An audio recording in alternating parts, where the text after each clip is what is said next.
सहस्त्रधरा, जिस स्थान पर हिमालय की चोटियों से अनेकों धाराएं एक साथ गिरते हैं, तो देखिए नजारा। सहस्त्रधरा के नजदीक हम लोग पहुंच चुके हैं। अनेकों धाराएं यहाँ पर पहाड़ों से देखने को आपको मिलेंगे। खूबसूरत मनोरम दृश्य। अब हम जानेंगे इस स्थान के महत्व के बारे में। यह वही स्थान है जिस स्थान पर पांडवों के स्वर्ग यात्रा के दौरान सहदेव अपना प्राण त्याग दिए थे। ये सहस्त्रधरा का स्वच्छ जल है, जिस जल को आप यदि ध्यान से देखेंगे तो शीशे जैसे चमक रहे हैं। इतना साफ जल है।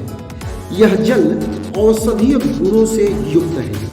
इस जल को अमृत तुल्य माना जाता है।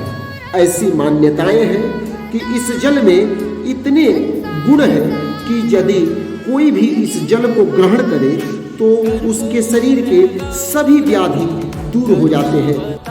इस स्थान की ऊंचाई की बात करें तो यह समुद्र तल से लगभग 13,000 फीट की ऊंचाई पर अवस्थित है और लक्ष्मी वन से लगभग 3 से 4 किलोमीटर की दूरी पर अवस्थित है। अब हम जानेंगे कि यह जल किन किन पर्वत श्रृंखलाओं से आ रहे हैं। यह स्थान अनेकों पर्वत श्रृंखलाओं से घिरा हुआ है, जैसे नीलकंठ पर्वत, शिव पार्वती पर्वत, शतोपंथ पर्वत श्रृंखला, स्वर्गारोहिणी पर्वत श्रृंखला, चौखंबा पर्वत श्रृंखला, बलाकू पर्वत श्रृंखला। और इन सभी पर्वत श्रेणियों से यह जल इस स्थान पर गिरते हैं, तो आप इस जल के महत्व को समझ गए होंगे।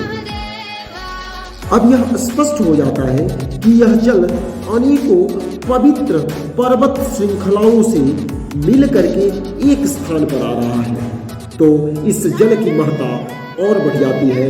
और जैसे आप नीलकंठ पर्वत के महत्व को जानते ही होंगे, तो यह नीलकंठ पर्वत का भी जल है, यह स्वर्गारोहिणी का भी जल है, यह चौखंबा का भी जल है, यह शिव पार्वती पर्वत का भी जल है।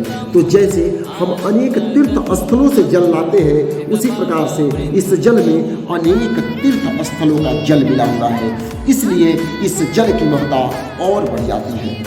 यहाँ पर अनेकों गुफाएं देखने को मिलते हैं, जिसमें साधु संत ऋषि मुनि निवास करते हैं, या जो भी यात्री स्वर्गारोहिणी यात्रा के लिए जाते हैं वो रात्रि विश्राम इन गुफाओं में भी किया करते हैं। स्वर्गारोहिणी यात्रा के दौरान यह दूसरा पड़ाव है। जब भी कोई स्वर्गारोहिणी यात्रा के लिए जाता है तो मुख्य रूप से पहला पड़ाव लक्ष्मी वन में अपना डालता है, जहाँ पर हम पहले बता चुके हैं कि नकुल स्वर्ग यात्रा के दौरान अपना प्राण त्याग दिए थे।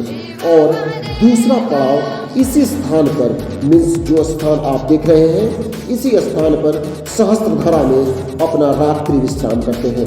इसके बाद आगे का यात्रा प्रारंभ करते हैं। अब हम आपको सहस्त्रधरा यात्रा से ही जीवन जैसे कि आप देख रहे हैं सुनाते हैं। यह इतना आसान यात्रा नहीं है।